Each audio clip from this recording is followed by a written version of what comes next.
Hello everyone, this is complete plan for your JEE mains का पूरा syllabus chemistry का। But before I start, मुझे actually में तुम्हें एक चीज़ दिखानी थी कि अगर तुम लोग कंफ्यूज्ड हो ना कि तुम्हें कहाँ से जो सिलेबस है उसकी इन्फॉर्मेशन लेनी है, तो this is the best video. इसका लिंक तुम्हें नीचे डिस्क्रिप्शन में मिल जाएगा, वहाँ से इसको चेकआउट कर लेना। अभी हम अपने सिलेबस पे आते हैं।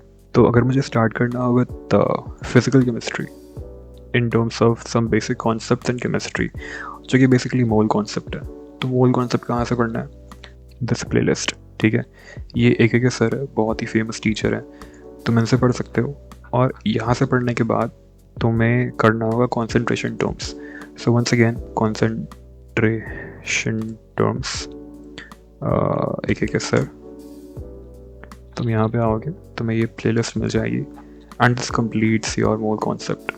ये करने के बाद you have to go to chem शिक्षा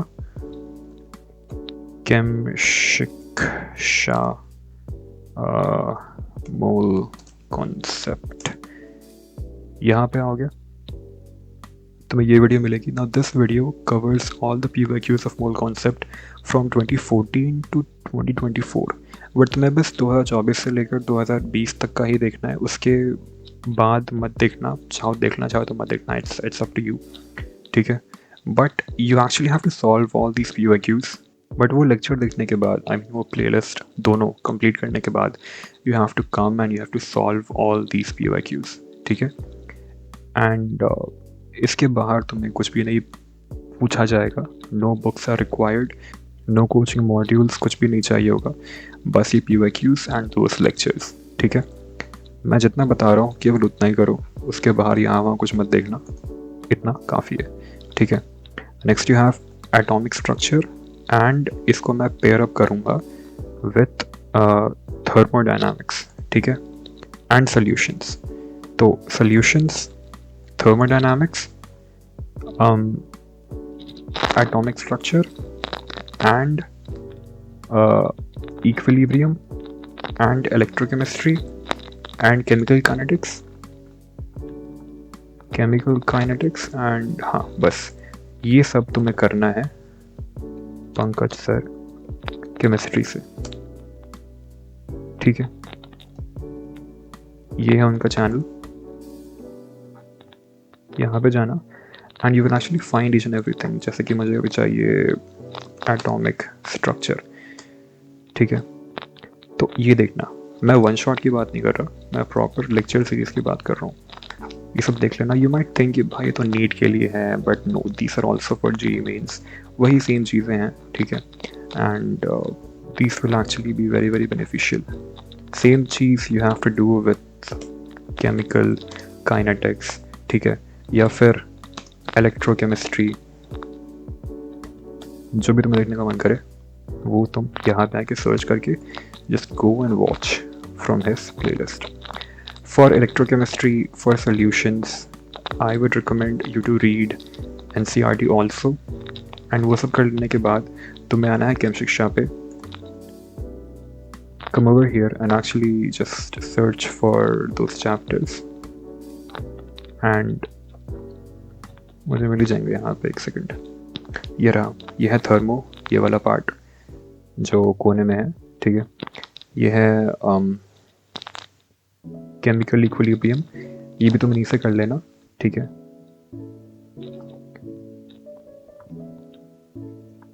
ये रहा atomic and same with electrochemistry, ये रहा इलेक्ट्रोकेमिस्ट्री एंड एवरीथिंग, ठीक है। तो तुम यहाँ से कर लेना। इक्विलिब्रियम, इसमें chemical and ionic, once again दोनों तुम पंकज सर से कर लेना, यहाँ से कर लेना। सेम विथ आयोनिक, ठीक है। अब केमिकल तो आसान है एंड आयोनिक भी pretty much the same thing, ठीक है। तो ये कर लेना। उसके बाद अगेन गो टू केम शिक्षा एंड यहाँ पे आके solve all the PYQs of chemical equilibrium and, कहाँ पे हम दिख नहीं रहे, आयोनिक एंड केमिकल, तो यहाँ मिल जाएगा, ठीक है। तो इसमें दोनों हैं, you have chemical and ionic, ये कर देना, ठीक है। नेक्स्ट अप सारे हो गए ना यहाँ पे, इलेक्ट्रोकेम हो गया and everything. Okay, now we have chemical bonding. तो ये कहाँ से करना है, इसमें जो मुझे कुछ चीज़ें बतानी भी हैं इसमें। तो केमिकल बॉन्डिंग तुम्हें करनी है अलग पांडे सर से, ठीक है। इसके बाहर कुछ भी नहीं आएगा, इसको बहुत ही केयरफुली देखना सारे लेक्चर्स को। इसके बाद तुमसे कुछ भी नहीं पूछा जाएगा। एंड इसके बाद जस्ट कम टू केम शिक्षा, एंड यहाँ पे आने के बाद तुम्हें जाना है केमिकल बॉन्डिंग, ये रहा केमिकल बॉन्डिंग, ठीक है। तो इसको यहाँ पे देख लेना, ठीक है। एंड इसके सारे PYQ सॉल्व कर लेना। PYQ सॉल्व करने के बाद मुझे एक चीज़ यहाँ पे तुम्हें नोट करवानी है कि सॉल्व करते वक्त ना keep an empty paper with you, and उस पेपर पे तुम्हें इस PYQ सीरीज़ में जितने भी स्ट्रक्चर बेस्ड क्वेश्चन मिले उन्हें नोट डाउन कर लेना एंड उन्हें उस पेपर पे रख देना, आई मीन लिख देना, एंड उसे अच्छे से स्टोर कर लेना, because that paper will be very very beneficial. And तुम्हारे जो एग्ज़ाम में जितने भी क्वेश्चंस आएंगे based on Lewis bond structure या फिर जैसा भी कोई भी स्ट्रक्चर बेस्ड क्वेश्चन आएगा वो उसी पेपर में से आएगा, उसके बाद कुछ भी नहीं पूछेंगे वो लोग। तो IOC में if I start with P block elements, तो इसे करने का तरीका थोड़ा सा डिफरेंट है। तुम्हें पहले आना है अपने NCERT पे, एंड अगर तुम्हारे पास लैपटॉप है तो उस पर नोशन को इंस्टॉल कर लेना। अगर लैपटॉप नहीं है तो आगे मैं जो भी दिखाने वाला हूँ वो सब एक पेन एंड पेपर पे कर लेना, एंड तुम्हें उतना ही करना है बेसिकली। तो एज यू कैन सी मेरे पास यहाँ पे PDF है ग्रुप 15 का। तो मैं अभी क्या करूँगा कि मैं हर एक लाइन से यहाँ पे क्वेश्चंस बनाऊँगा। यहाँ पे क्या लिखा हुआ है कि molecular nitrogen comprises 78% by volume of the atmosphere. अब मैं यहाँ से क्या क्वेश्चन बना सकता हूँ कि मॉलिक्यूलर नाइट्रोजन कितना परसेंट है by volume in the atmosphere, तो उसका आंसर है 78%। अब मैं आता हूँ नोशन पे, तो ये नोशन है एंड यह है ग्रुप 15 के सारे क्वेश्चंस जो कि मैंने हर एक लाइन से बना बना के लिखे हैं। एज यू कैन सी यहाँ पे जो फर्स्ट क्वेश्चन मैंने बताया वो यहाँ पे है। सिमिलरली मैंने हर एक लाइन से जितने क्वेश्चन बन सकते थे वो यहाँ पे लिखे हैं। अगर तुम्हें ना समझ में आया कि मैं किस लाइन से कैसे क्वेश्चंस बनाऊँ, तो सिंपली वो पैराग्राफ कॉपी करो एंड उसे ChatGPT में जाके पेस्ट कर दो, एंड देन आस्क ChatGPT कि तुम्हें उससे वो क्वेश्चंस निकाल के दे। एंड यही सेम चीज़ मैंने यहाँ पे कर रखा है। ये सब ChatGPT के क्वेश्चंस हैं। मैंने यहाँ पे कुछ स्क्रीनशॉट्स भी लेके डाल रखे हैं, एंड यही फ़ायदा है नोशन का एंड हैविंग अ लैपटॉप। ये स्ट्रक्चर्स वगैरह अच्छे से याद कर लेना, और यही सेम चीज़ मैंने P ब्लॉक में ग्रुप 16 के लिए भी किया था। 13, 14, 17 एंड 18 के लिए मैंने किया था, बट वो मैंने पेन पेपर पे किया है because they were very small and very easy. यही सेम चीज़ मैंने DNF ब्लॉक के लिए भी की है। ये रहा D ब्लॉक एलिमेंट्स का पूरा, एंड ये रहा F ब्लॉक एलिमेंट्स का पूरा। तो बेसिकली मैं क्या बोल रहा हूँ, मैं ये बोल रहा हूँ कि you have to read NCERT by yourself. अगर समझ में ना आए तो बहुत सारे NCERT के वन शॉट्स हैं यूट्यूब पे। मुझे स्पेशली वोरा क्लासेस की बहुत ही पसंद है, तो तुम उनके देख लेना एंड साइड बाय साइड अपनी NCERT पढ़ना। Next up we have classification of elements. तो ये चैप्टर बहुत ही आसान है, तुम जिस भी टीचर से पढ़ रहे हो बस उन्हें फॉलो करते रहो, एंड NCERT भी पढ़ लेना इसका। बट इसमें मुझे एक और चीज़ दिखानी थी। ये चैप्टर करने के पहले तुम्हें इस प्लेलिस्ट में आना है, और यहाँ पे आने के बाद you have to watch lecture 5, 6, 7 and 8, जिसके बाद तुम ये चैप्टर स्टार्ट कर सकते हो। तो ये था अच्छा नहीं अभी और है। Okay, if I talk about cations and anions, so basically for salt analysis you have to watch the lectures from Mohit Tyagi's channel. तो यहाँ पे you will get anions and cations both of them. अब जो उनके notes हैं ना, तुम उसका प्रिंट आउट निकालना। वो नोट्स का PDF कहाँ पे है वो मैं तुम्हें नीचे प्रोवाइड कर दूँगा डिस्क्रिप्शन में, वहाँ से इनको डाउनलोड कर लेना एंड उन्हीं को साइड बाय साइड रख के ये लेक्चर्स देखना। तुम्हारा इससे सॉल्ट कंप्लीट हो जाएगा एंड उसको हमेशा रिवाइज करते रहना जितना भी टाइम मिले, बस keep revising it, it is very very important. If you have less time I recommend this lecture. बाकी तुम्हारा हो जाएगा.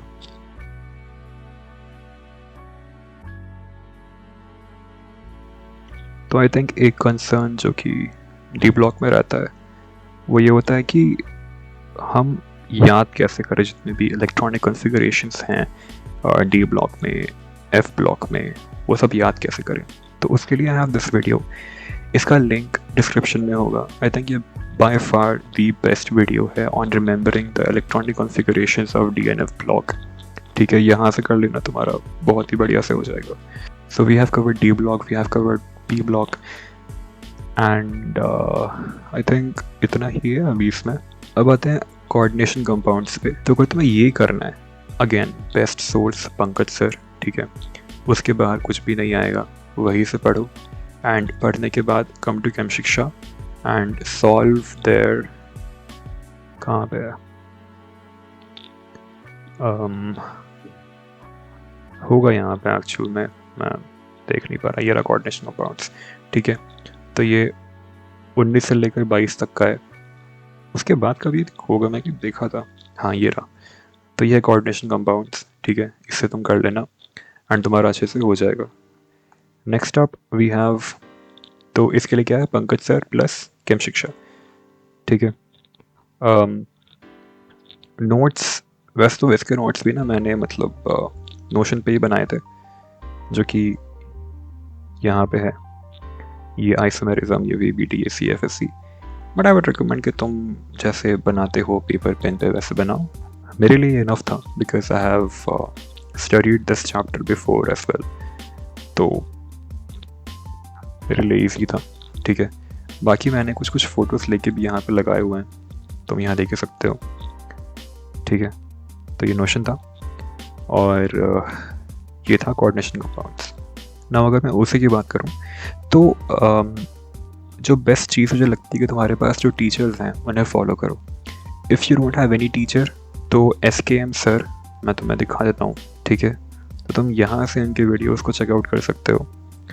एज यू कैन सी यहाँ पे ये है आइसोमेरिज्म का, ये है ज्योमेट्रिकल आइसोमेरिज्म का, सारे नोट्स वगैरह हैं, आई मीन लेक्चर्स वगैरह हैं. ठीक है, ये nucleophilic addition, heating effect, biomolecules, carbonyl compound, hydrocarbon, carboxylic acid, amines, carbonyl compound, elimination, substitution.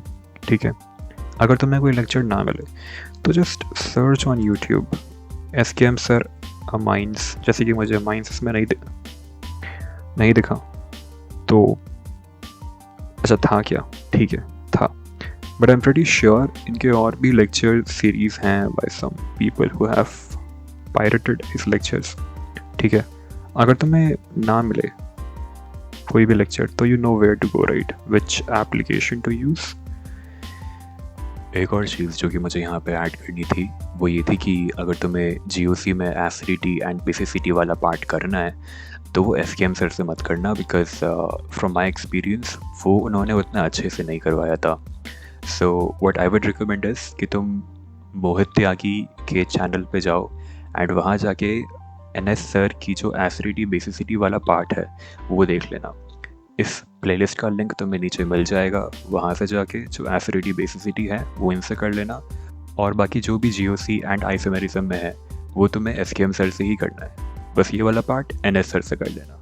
अब ना यहाँ पे एक और चीज़ है कि अगर तुम्हारे पास बहुत ही कम टाइम है एंड तुमने पहले पढ़ाई कर रखी है of all these chapters, like तुम्हारे पास नोट्स वगैरह हैं, ठीक है, तो मैं क्या रिकमेंड करता हूँ कि तुम यहाँ पे आओ केम शिक्षा पे एंड तुम्हें जितने भी यहाँ पे अमाइंस वगैरह हैं, एल्काइल हैलाइड है, ये वाला है, carboxylic acid and aldehyde ketone, यहाँ पे अल्कोहल वाला चैप्टर है, ठीक है, यहाँ पे हाइड्रोकार्बन है, इन सब के PYQ सॉल्व करो एंड उनके नोट्स बनाओ. ठीक है, now I will get into how to make notes of PYQs, but उसके भी पहले I will tell you about कि POC कैसे करें, practical organic chemistry. I think once again उसका जो बेस्ट लेक्चर जो मुझे मेंस के लिए लगता है वो है बाय साक्षी वोरा मैम। तुम ये देख सकते हो, ठीक है, सारे 3 घंटे का लेक्चर है ये देख लो, एनफ है। इसके बाहर आई डोंट थिंक कुछ आएगा, एंड साथ में एनसीईआरटी पढ़ लेना। एंड उसके लिए भी ना मैंने पीओसी में एक चीज़ कर रखी थी कि उसका जो इनिशियल पार्ट होता है, जो ये है, ठीक है, crystallisation, distillation, fractional distillation, distillation under reduced pressure, steam distillation, ये सब का मैंने यहाँ पे सेपरेट नोट्स बना दिया था ऑन नोशन। तुम अगेन ये सेम चीज़ पेन एंड पेपर पे कर सकते हो, ताकि इतना क्विक ओवरव्यू मिल जाए, एक क्विक रिवीजन मिल जाए, तो ये हो जाएगा। अब इसके बाद हाउ टू मेक नोट्स, तुम्हारे स्क्रीन पे ना अभी दिख रहा होगा कि मेरे पीवाईक्यू नोट्स कैसे दिखते थे। You have to do the exact same thing, keep your notes very very clean. देखो मैं ये नहीं बोल रहा कि you have to make beautiful notes, मैं बोल रहा हूँ कि you have to make easy to see notes, ठीक है, मतलब कि तुम बाद में देखो तो तुम्हें सब कुछ समझ में आए, ईजी टू रिमेंबर हो कि इसका मतलब क्या है, इस लाइन का मतलब क्या है। अब चाहे तुम इसके लिए क्वेश्चंस भी लिखने पड़े तो वो भी लिखो, ठीक है, but just keep them clean. मैंने बहुत ही क्लीन नोट्स बनाए हैं। अगेन मैं ये नहीं बोल रहा कि तुम बहुत ही ब्यूटीफुल नोट्स बनाओ, तितलियाँ बनाओ, फ्लावर्स बनाओ, मैं वो सब नहीं बोल रहा। मैं बस बोल रहा हूँ कि तुम अच्छे क्लीन नोट्स बनाओ जैसे मैंने बनाया। तुम्हें ये हर एक चैप्टर के लिए करना है, जितने भी मैंने अभी तक बताए हैं उन सब के लिए करना है, ठीक है। और उनको करने के बाद हर रोज़ रिवाइज करना। आई मीन हर रोज़ तो नहीं हो पाएगा, but you get my point right. जितना कर सकते हो उतना रिवाइज करो, it's very very important. Revision is the key to cracking JEE mains. Revise नहीं किया तो कुछ भी नहीं किया बेसिकली, ये सब तुम भूल जाओगे, ठीक है। तो please keep revising and so I think I have made everything very very clear. बाकी तुम लोग अच्छे से पढ़ाई करो अपना, ठीक है। It's a very easy exam, तुम लोग निकाल लोगे। कम टाइम है तो मैंने कुछ कुछ चीज़ें बता दी हैं, एंड अगर एकदम टाइम नहीं है तो फिर ट्राई फॉर ड्रॉप ईयर और maybe a second attempt, वो तुम्हारे ऊपर है। खैर और भी एग्ज़ाम्स तो don't just stick to NIT IIT, ठीक है। और goodbye, best of luck.